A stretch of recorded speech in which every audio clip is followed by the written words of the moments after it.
Latest episode দেখুন একদম add free.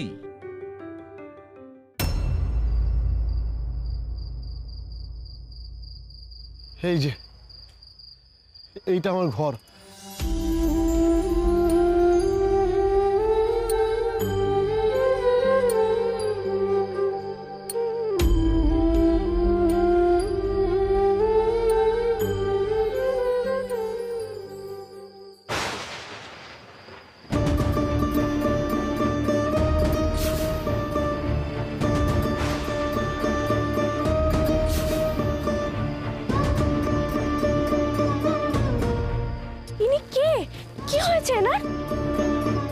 আমার অসুস্থ বউ কঠিন অসুখে ভুগছে,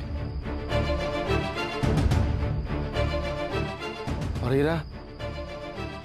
এরা আমার ছেলে মেয়ে। বাবা, মায়ের খুব কষ্ট হচ্ছে, মায়ের জন্য ওষুধ এনেছো?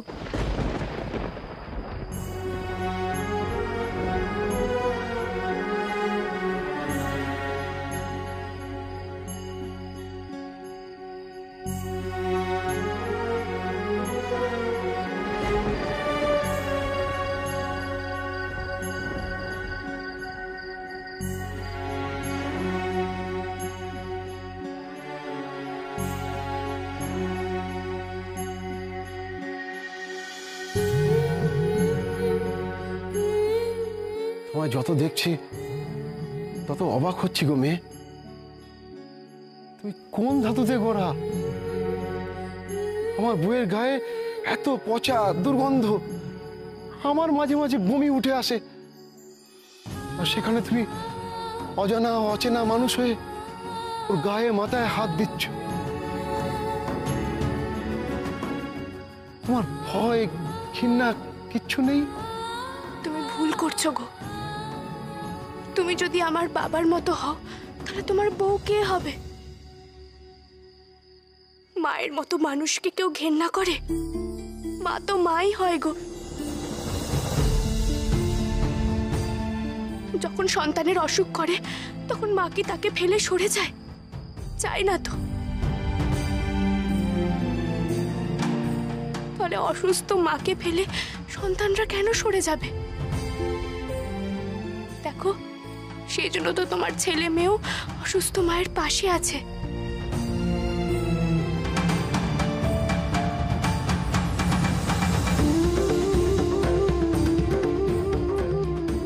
জীবনে তো কম মানুষ দেখলাম না, সত্যি তোমার মতন মানুষ আমি আগে দেখিনি। তুমি আলাদা, সবার চেয়ে তুমি আলাদা। আমার বিপদের সময় আমি আমি আমি আমি সকলের দৌড়ে দৌড়ে গেছি, সবাই মুখ ফিরিয়ে নিয়েছে, কেউ কানা কড়িটুকু সাহায্য করেনি, কেউ সাহায্য করেনি।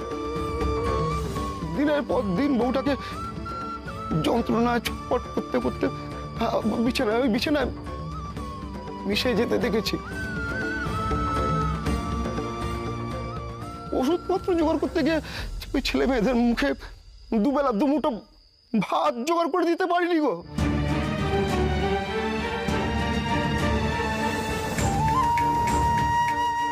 চোখের সামনে বউটাকে তিল তিল করে মরতে দেখে, আর ওই বাচ্চাগুলো খিদের জ্বালায় কান্না দেখে আমি নিজেকে ঠিক রাখতে পারিনি গো।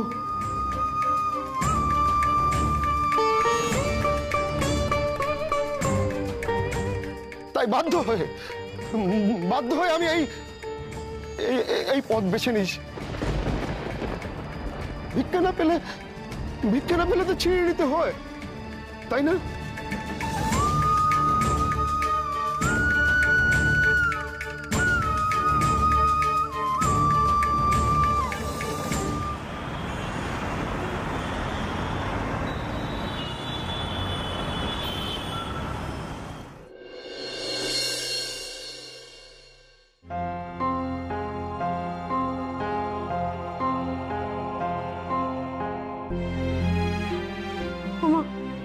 নীলা, আয় বস। তুমি এখনো বসে আছো এখানে? তোমারও বুঝি ঘুম আসছে না? আমারও জানো তো কিছুতেই ঘুম আসছে না। আরে দিদি ঘুমিয়েছে? না গো, এপাশ ওপাশ করছে, মাঝে মাঝে ফুপিয়ে কেঁদে উঠছে, আবার কখনো ধর্মর করে উঠে বসছে, কখনো আবার শিব ঠাকুরকে জড়িয়ে বসে আছে। মাকে নিয়ে যে আমি কি করবো কিচ্ছু বুঝতে পারছি না। ভাই আর গৌরী যে কবে বাড়িতে ফিরবে, এখন যেন মনে হচ্ছে ধৈর্যের বাঁধ ভেঙে যাচ্ছে জানো তো। এই মন্দিরটাই তো গৌরীর ধ্যান জ্ঞান ছিল। ও চলে যাওয়ার পর থেকে দেখ মন্দিরটা কেমন খা খা করছে রে। তাই একটু এখানে এসে বসলাম। এটাই তো গৌরীর প্রিয় জায়গা বল। বলছি নীলা, চল আমরা বরং এখানে বসেই ওদের জন্য মায়ের কাছে প্রার্থনা করি। তাতে যদি মা আমাদের কথা শোনে।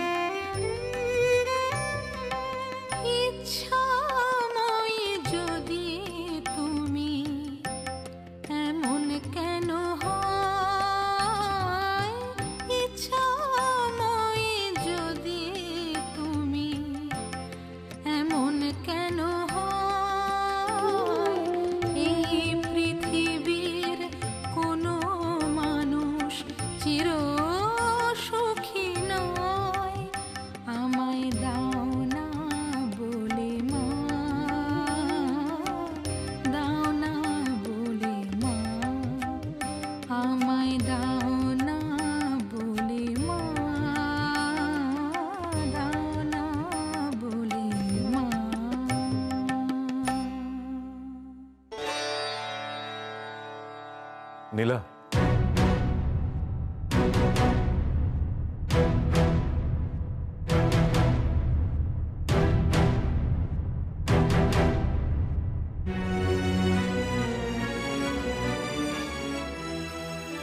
আমি কোনোদিনও ঈশ্বর বিশ্বাস করিনি, কিন্তু আমি তো জানি এটাই গৌরীর বিশ্বাসের জায়গা ছিল। সেই বিশ্বাসের জোরেই যেন ঈশান আর গৌরী তাড়াতাড়ি বাড়ি ফিরে আসে। মা গো, আমরা সত্যিই কেউ জানি না ভাই আর গৌরী কোথায় আছে, কিন্তু তুমি শুধু একটা জিনিসের খেয়াল রেখো, ওরা যেন একসাথে থাকে, ওরা যেন আলাদা না হয়।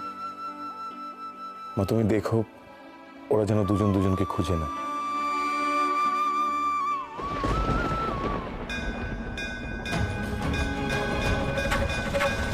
चर्मंबराधारे खड्गकर्त्री करे धरे कपालेन्दि भरे वामे कालिकाव्यै नमस्तुते नीलोत्पल जटाधारे सिंधुरेन्दु मुखोदये सुरद्वक्त्रष्टदोषणे कालिकाव्यै नमस्तुते।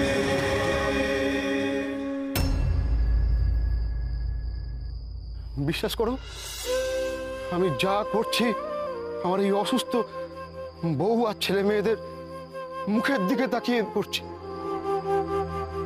কতদিন যে আমাদের ঘরে হাঁড়ি চড়েনি তার কোনো হিসাব নেই গো। আমার ছেলে মেয়েদের মুখের দিকে তাকিয়ে বুঝতে পারছো না কতদিন ওদের মুখে দুবেলা ভালো খাবার জোটে না, খাবার জোটে না গো। আমি বইয়ের ওষুধ কিনতে পারছি না,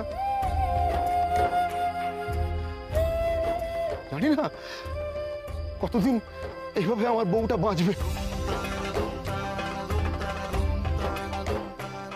আহা গো, আমাদের তো বড় কষ্ট গো। কিন্তু এভাবে তো হাত পা গুটিয়ে বসে থাকলে হবে না, তোমার বউকে তো বাঁচাতে হবে। কি করে বাঁচাবো, কি করে বাঁচাবো? ডাক্তার বলেছে ও ওষুধ না খেলে বউকে বাঁচানো যাবে না। জানি না ওর ভাগ্যে কি লেখা আছে। আমি এমন অক্ষম স্বামী যে আমার এই অসুস্থ বউয়ের চিকিৎসাটুকু করাতে পারছি না গো। আচ্ছা শোনো, আমি যা যা বলছি এক্ষুনি নিয়ে এসো, অন্তত মানুষটার কষ্ট তো কমাতে হবে। তুমি কষ্ট কমাবে কি করে? তুমি ডাক্তার না বদ্যি? আমার যতটুকু সাধ্য, যতটুকু ক্ষমতা, তাই দিয়ে মায়ের নাম করে চেষ্টা করে দেখি না। দেখো কিছু না কিছু তো উপকার হবেই। তুমি আমাকে সাহায্য করতে চাইছো, কিন্তু আমি যে তখন তোমাকে। সব কথা থাক না, এখন অত সময় নেই। যেগুলো বলছি তাড়াতাড়ি নিয়ে এসো। শোনো, নিম পাতা, কাঁচা হলুদ, চন্দন কাঠ,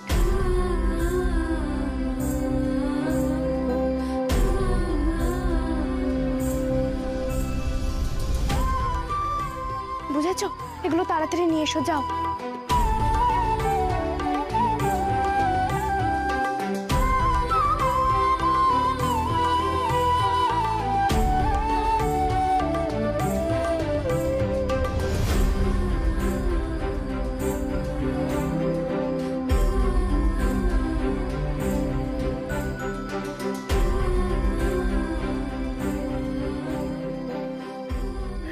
এই নাও, এই তোমার জড়িবুটি আর এই চন্দন কাঠ ধার করে এনেছি।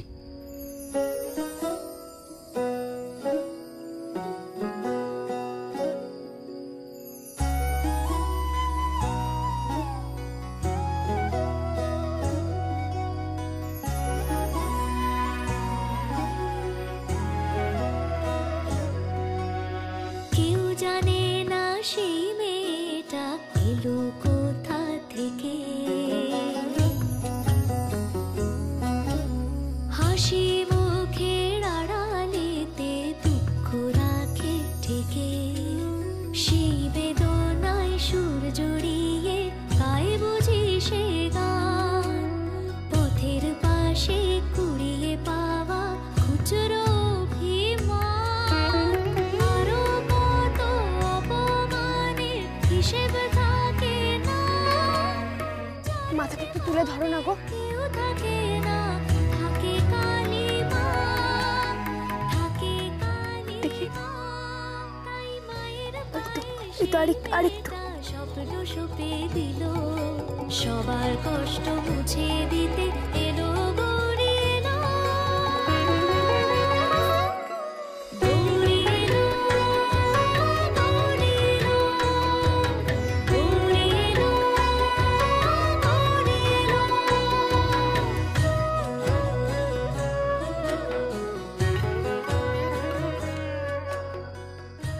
মাগো, মাগো, মানুষটা যে বড় কষ্ট পাচ্ছে গো। তুমি ওনাকে সুস্থ করে দাও মা, সুস্থ করে দাও। তুমি আমাদের জন্য এত কেন করছো গো মা? আমি তো এগুলো শুধু তোমার জন্য করছি না গো। মানুষ মানুষের বিপদে সাহায্য করবে, এটাই তো মানুষের ধর্ম।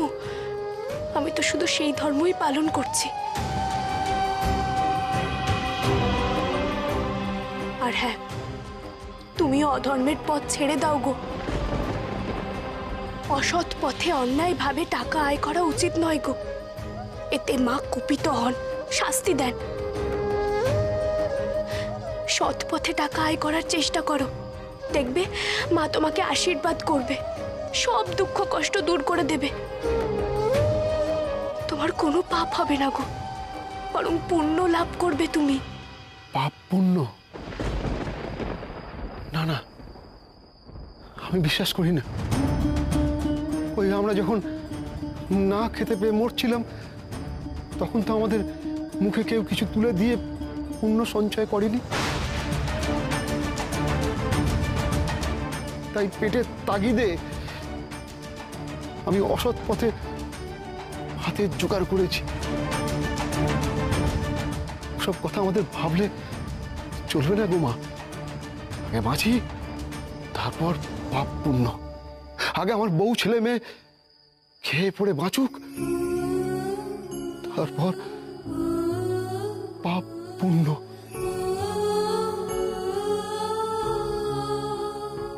একটা কথা ভাবো তো, তুমি যাদের জন্য পাপ করছো তাদেরও তো পাপের ভাগিদার করছো।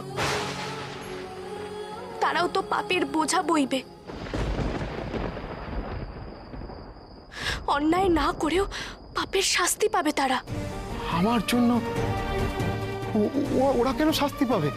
তুমি তো ওদের জন্য পাপ করছো, ওরা বিনা দোষে পাপী হবে, সেটা কি তোমার ভালো লাগবে?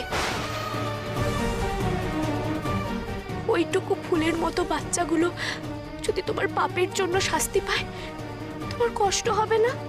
না না, না না, আর বলো না, আর বলো না।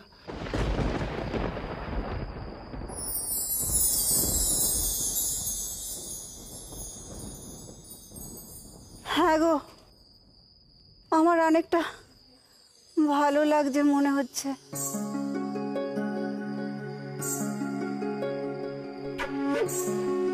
কষ্টটাও অনেকটা কম লাগছে। জ্বরটা মনে হচ্ছে কিছুটা ছেড়েছে।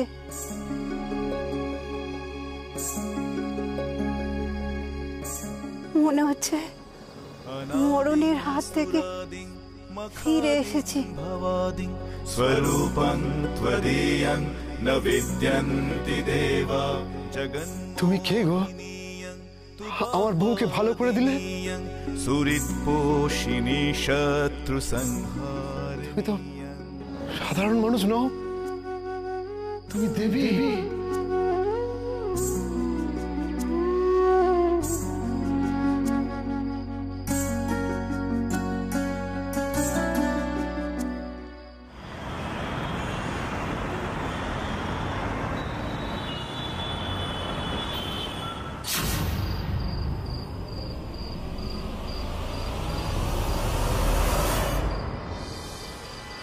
একে কোত্থেকে আনলি? শহর থেকে এসছে বোধ হয়, কিচ্ছু বলছে না। ভালোই হয়েছে, একে পণবন্দি করে আমাদের দাবি দাওয়াগুলো নিয়ে সরকারকে চাপ দেওয়া যাবে। এই, তোমার নাম কি? কি করো? শহরে কোথায় বাড়ি? মনে হচ্ছে বোবা, কোনো কথা বলতে পারে না। জঙ্গলে ঘুরছিল, পথ হারিয়েছে কিনা কে জানে। হারিয়ে ফেলেছে। আমার কাছে একটাই সম্পদ ছিল, গৌরী, আর তাকেও আমি হারিয়ে ফেলেছি। আমার কাছে আর কিচ্ছু নেই, কিচ্ছু নেই। গৌরী? গৌরীটা আবার কি? পাগলামির ভান করছে, আসলে শেয়ানা পাগল।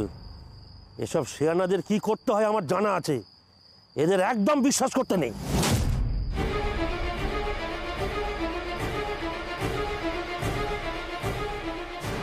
তোমাকে আমি চিনতে ভুল করেছিলাম মা। তোমার দয়ার শরীর, বিশ্বাস করো আমি ভাবতেও পারিনি যে আমার মতন একটা চোরকে কেউ এইভাবে সাহায্য করবে।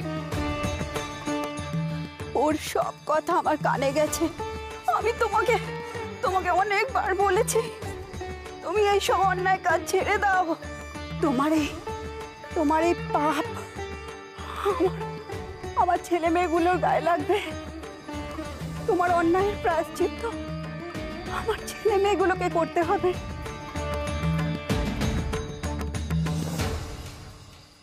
অথচ ওদের তো কোনো দোষ নেই বলো। আচ্ছা ঠিক আছে, ঠিক আছে, এসব কথা নয় পরে হবে, এখন তুমি বিশ্রাম নাও। না, আমাকে আজকে বলতে দাও, আমাকে আজকে বলতেই হবে।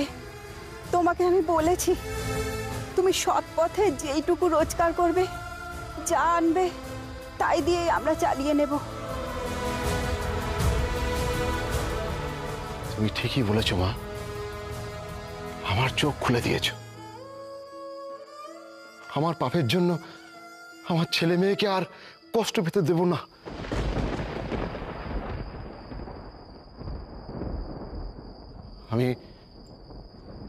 আমি চুরি ছেড়ে দিলাম।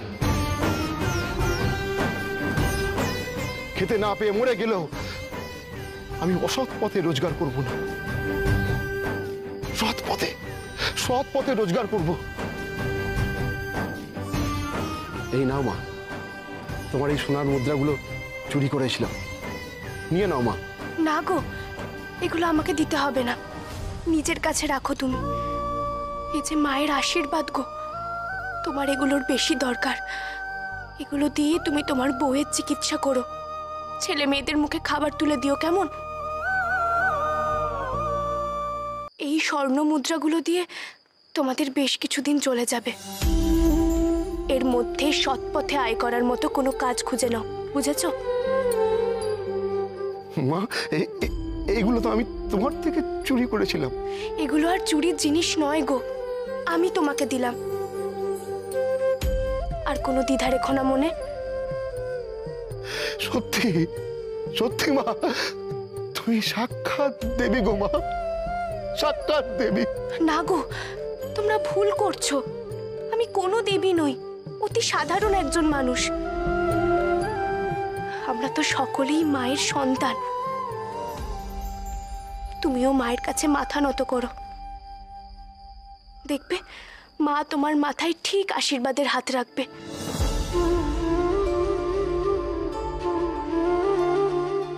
আমি এখন যাই কেমন? ও, তোমাদেরকে দেখিয়ে দিয়ে যাই কিভাবে জড়িবুটি দিয়ে তৈরি করে ওষুধ খাবে দুবেলা। হ্যাঁ,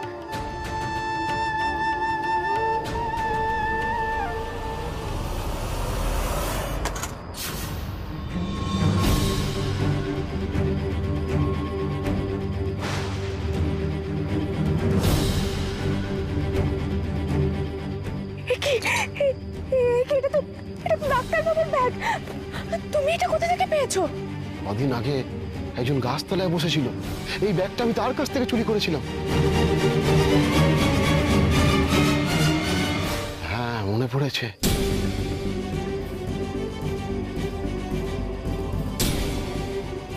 এই ব্যাগে তোমার একটা ছবি দেখেছিলাম, তাই তোমাকে এত চেনা চেনা লাগছে। ছবি?